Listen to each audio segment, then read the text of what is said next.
Hello everybody, today I will show you how to add a YouTube manager or how to add an admin to your YouTube channel. So it's very easy guys, so let's do it, and we will do that just with your mobile phone.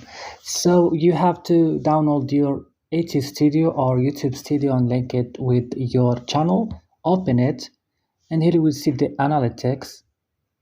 So what you have to do is to open your profile here. Click right now on settings.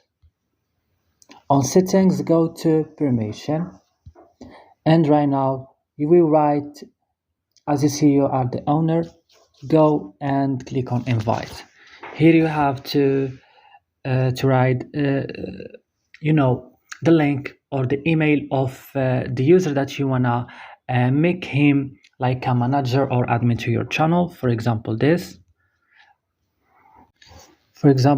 one, and I will select his work. For example, he is an editor limited, and click send invitation, click send, and that's it guys.